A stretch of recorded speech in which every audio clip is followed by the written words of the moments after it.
Bismillahirrahmanirrahim. Assalamualaikum warahmatullahi wabarakatuh. Alhamdulillahirabbil alamin. Allahu la ilaha illa huwal hayyul qayyum. Asyhadu an la ilaha illallah wahdahu la syarikalah. Wa asyhadu anna Muhammadan abduhu wa rasuluh la nabiyya ba'dah. Qala Allah ta'ala fi kitabil karim.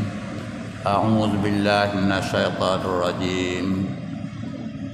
Ya ayyuhalladzina amanu kutiba alaikumusiyam kama kutiba alal ladzina min qablikum la'allakum tattaqun. Shadaqallahul azim. Sidang jemaah tarawih yang dimuliakan Allah, yang diridai Allah Subhanahu wa taala. Mari bersama-sama kita mulai acara kita ini dengan selalu mengucapkan puji syukur kepada Allah Subhanahu wa taala. Pertama, karena alhamdulillah kita sudah dapat melaksanakan puasa Ramadan kita sampai malam ini dengan secara baik, sempurna dan dalam keadaan sehat walafiat. Dan kita selalu memanjatkan doa kepada Allah Subhanahu wa taala. Semoga kita tetap diberikan kesehatan yang sempurna untuk menyempurnakan puasa kita yang masih tinggal ini, dan kita tetap berada dalam keadaan sehat walafiat. Pada malam hari ini kita akan membicarakan, topiknya adalah membangun generasi Al-Qur'ani. Membangun generasi Al-Qur'ani. Nabi besar kita Muhammad sallallahu alaihi wasallam membina, membangun dan mendidik umatnya menjadi generasi Al-Qur'anul Karim selama 23 tahun. Selama 23 tahun, yaitu periode turunnya Al-Quran pada Nabi besar kita Muhammad sallallahu alaihi wasallam. Ketika wahyu turun, Nabi kita berada di tengah-tengah umatnya. Ya, Nabi kita berada di tengah-tengah umatnya. Beberapa orang di antara mereka kemudian menjadi sahabat dekat. Beberapa orang, tidak semuanya. Beberapa orang di antara mereka menjadi sahabat dekat, dan mereka sangat beruntung mendapat didikan langsung dari Allah Subhanahu wa taala dengan perantaraan Nabi besar kita Muhammad sallallahu alaihi wasallam. Melalui wahyu yang pertama turun, Allah merubah persepsi, merubah konsep, merubah pemahaman orang-orang Arab itu tentang alam, tentang dunia, dan tentang manusia sendiri, sehingga terbentuklah persepsi yang bagus, persepsi yang selalu terkait dengan masalah ketuhanan yang Maha Esa atau dengan Allah Subhanahu wa taala. Bapak-bapak dan ibu-ibu yang saya hormati, ayat yang pertama turun kepada Nabi besar kita Muhammad sallallahu alaihi wasallam yang sudah kita kenal semuanya, yaitunya surat Iqra bismi rabbikal ladzi khalaq, khalaqal insana min alaq. Ini yang pertama sekali turun kepada Nabi besar kita Muhammad sallallahu alaihi wasallam. Iqra, bacalah. Iqra, bacalah. Bismi rabbik. Apa yang dibaca? Tentu saja objek yang dibaca sangat umum. Banyak para ulama ahli tafsir menyatakan yang dibaca itu adalah bersifat umum. Bacalah alam semesta ini, bacalah segala sesuatu yang ada nih, dan bacalah fenomena alam. bagaimana kamu pertama sekali diangkat menjadi, bacalah alam bagaimana padang Arab, panasnya, dinginnya, bagaimana keadaan tubuh-tubuhannya, bagaimana keadaan udaranya. Baca itu. Baca secara umum bagaimana alam semesta ini. Kamu biasa membacakan, kamu dibaca semuanya apa yang terjadi di hadapan kamu, di sekeliling kamu.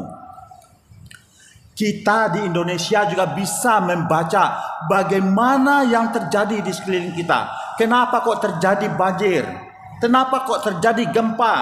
Ternyata terjadi tenggelamnya kapal. Terjadinya ini semuanya adalah peristiwa yang bersifat alami, fenomena yang bersifat alami. Baca itu.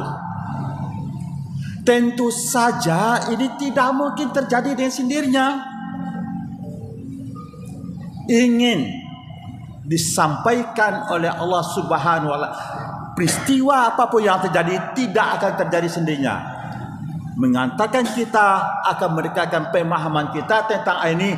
Kalau begitu ada yang mengalihkan, ada yang mengatur alam semesta ini.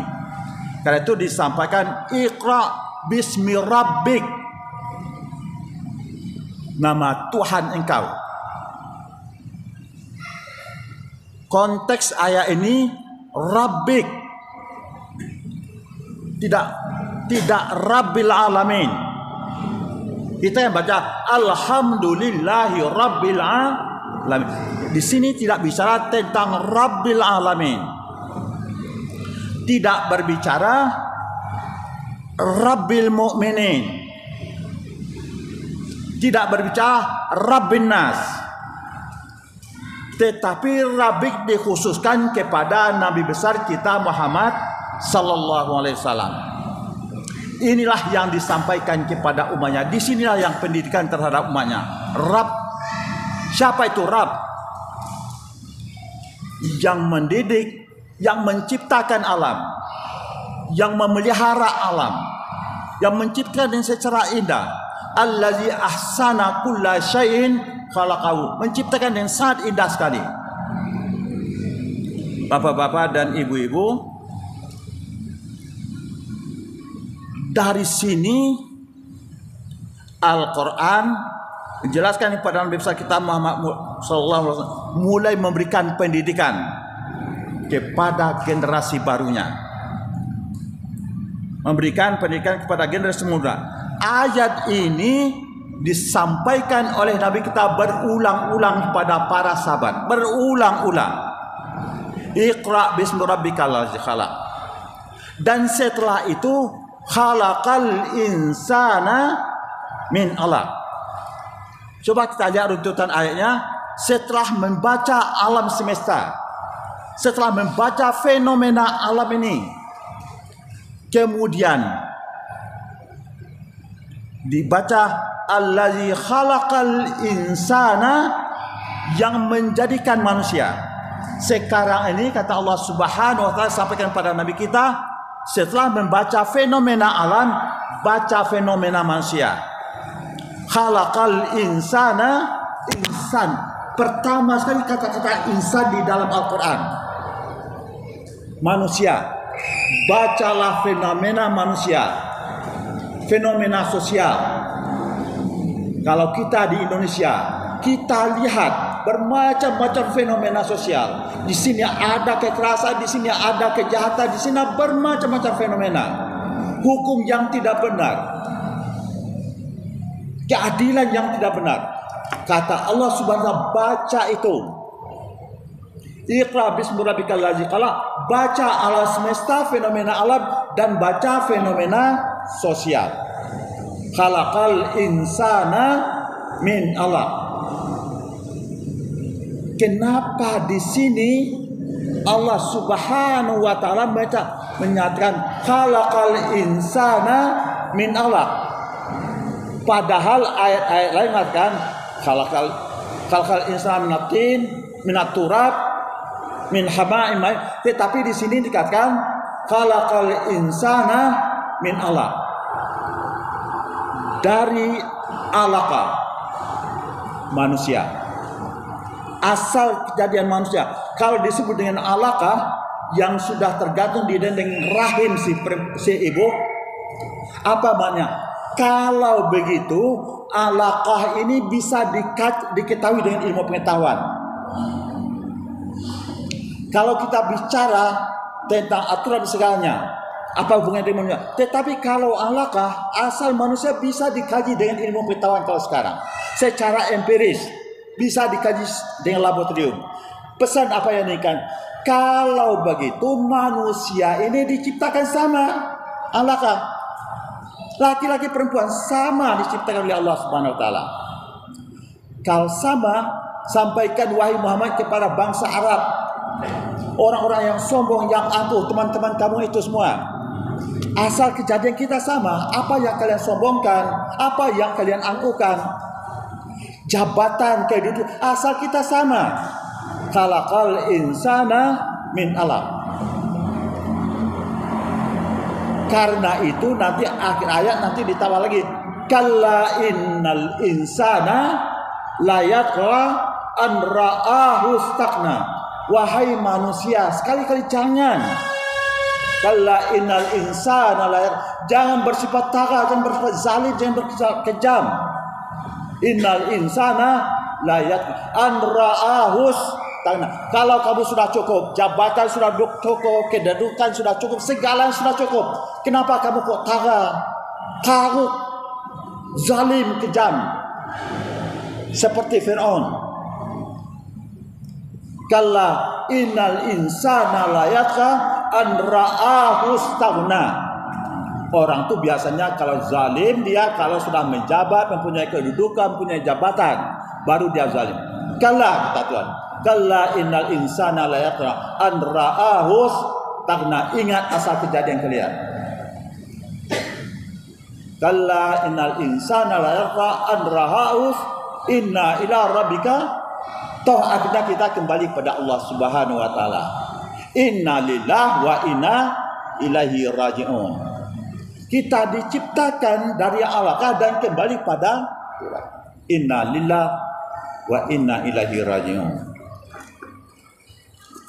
Bapak-bapak dan ibu-ibu, kita ulang kembali, dari sinilah Nabi besar kita Muhammad sallallahu alaihi wasallam memberikan pendidikan, membina generasinya.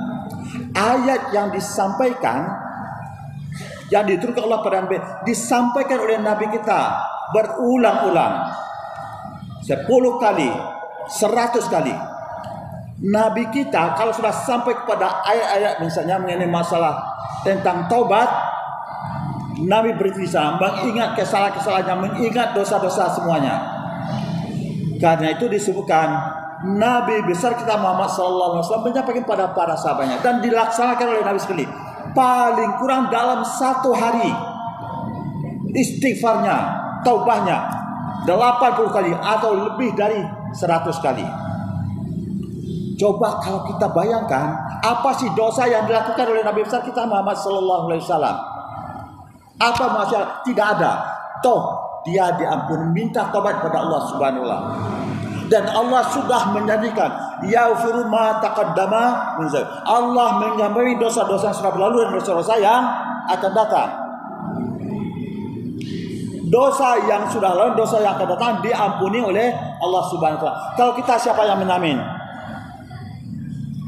Karena itu ajaran Islam mengulang-ulang ini yang ditanamkan oleh Nabi besar kita Muhammad SAW kepada generasi-generasi barunya. Umar bin Khattab dulu pernah kita sampaikan di sini juga, untuk menamakan surat Al-Baqarah sampai 6 tahun. Al-Baqarah untuk menjelaskan, dipahami, diamalkan sampai 8 tahun. Dan setelah itu sembelih onta 5 ekor, 6 ekor untuk menyatakan tasyakurannya. Baru 1 surat.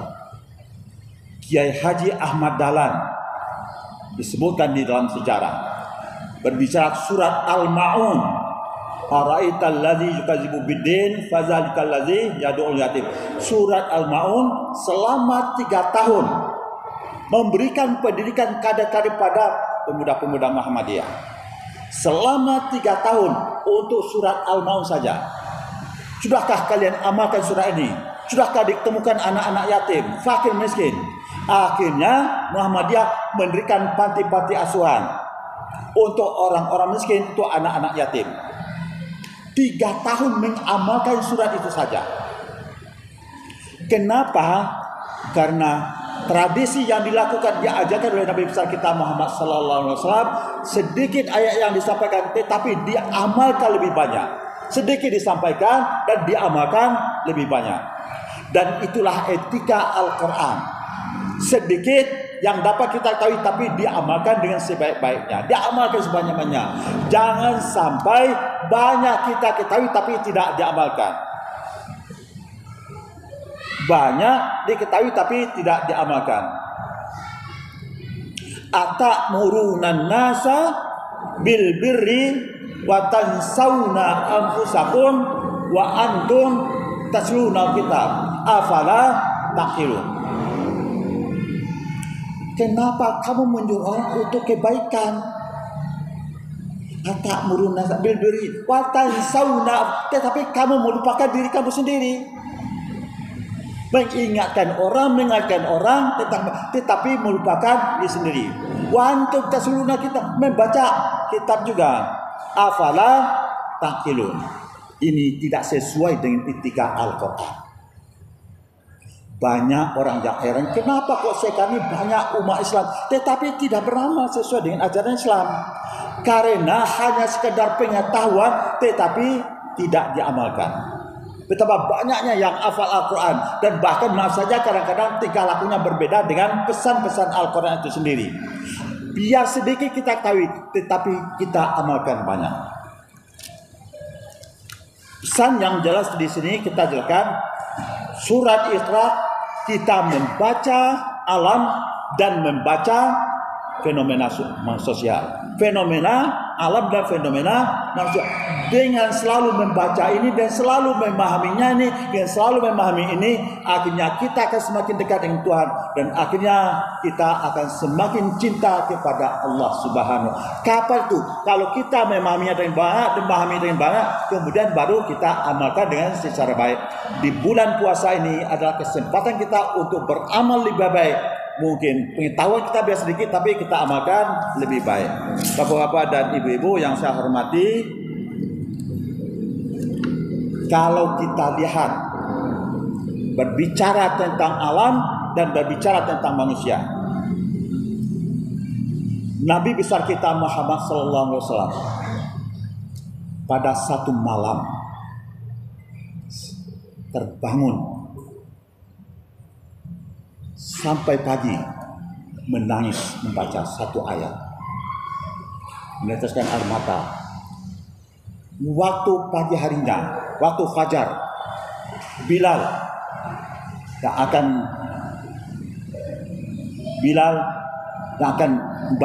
akan azan, kemudian Nabi melihat dari jauh, waktu dalam kegelapan dekatnya. Kemudian Bilal bertanya pada Nabi besar kita Muhammad SAW, wahai Rasulullah, gerangan apa yang menyebabkan baginda menangis meneteskan air mata? Apa kata Nabi besar kita Muhammad SAW? Yang menyebabkan saya menangis, yang menyebabkan saya meneteskan air mata adalah di saat turunnya ayat tadi malam pada saya. A'udzubillahi minasyaitonir rajim.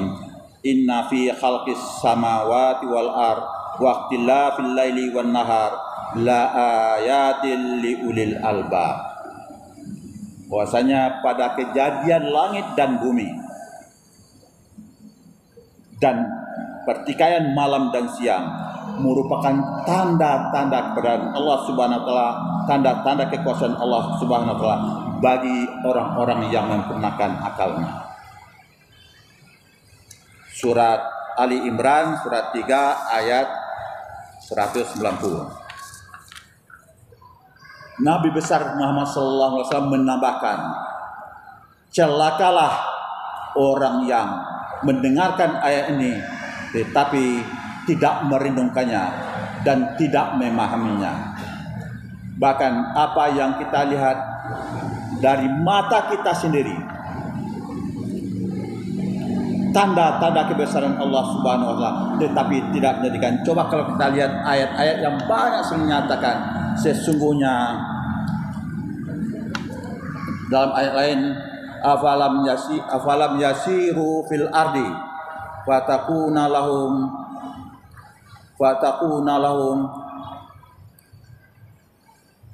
quluban yaqiluna biha au azanun yasma'una biha fali'annaha la ta'mal absar walakinna ta'mal qulub. Apakah kamu tidak berjalan permukaan bumi ini dan kamu mempunyai hati, tetapi tidak mempergunakan hati itu untuk berpikir, dan kamu mempunyai telinga tapi tidak mempergunakan telinga kamu untuk mendengarkan kebenaran-kebenaran, dan kamu mempunyai mata tapi tidak mempergunakan mata itu untuk melihat yang benar. Tetapi sungguhnya yang mati itu atau yang buta itu adalah hati kamu yang ada pada dada kamu sendiri. Dan pada ayat lain dikatakan bahkan orang itu lebih sesat dan lebih jelek daripada al-anam atau dari hewan-hewan. Apa pesan yang ingin dijelaskan? Sesungguhnya kita perintah awal yang tadi dari surat Iqra, kita membaca dan kita memikirkan, kita melihat fenomena alam yang bermacam-macam terjadi dan fenomena sosial. Kemudian ayat yang lain juga mendukung itu, karena kita tidak pernah membacakan itu, padahal itu adalah tanda-tanda kebesaran Allah dan tanda-tanda kebenarannya Allah Subhanahu wa taala. Dengan demikian kita akan bertambah dekat kepada Allah Subhanahu wa taala. Dan apa yang kita lihat sekarang ini, apakah memang penyakit yang ada corona ini dia akan jadi sendiri? Yang sesungguhnya ini akan menjadi pemikiran bagi kita, akan menjadi pemahaman kepada kita, akan semakin mendekatkan diri kita kepada Allah Subhanahu wa taala. Mudah-mudahan saja Bapak-bapak dan Ibu-ibu, kita bulan puasa ini akan semakin mengamalkan ajaran kita. Biar sedikit pengetahuan kita, tapi lebih banyak kita mengamalkan. Dengan mengamalkan itulah kita akan semakin lebih dekat kepada Allah Subhanahu wa taala, dan kita akan bersama dengan Allah Subhanahu wa taala. Dan demikian kita benar-benar akan hidup dengan Islam, dengan hidup, kalau istilahkan tadi itu adalah menjadi generasi Al-Quran dan hidup bersama dengan Al-Quranul Karim. Mudah-mudahan Al-Quran selalu menjadi pegangan kita, menjadi petunjuk kita selama hidup kita, buat pribadi kita, buat keluarga kita, masyarakat bangsa dan negara kita. Dan mudah-mudahan benar-benar demikian Islam akan menjadi agama rahmatan lil alamin. Aqulu qouli hadza fastaghfirullah li wa lakum wa lisairil mu'minina wal mu'minat walhamdulillahi rabbil alamin. Wassalamualaikum warahmatullahi wabarakatuh.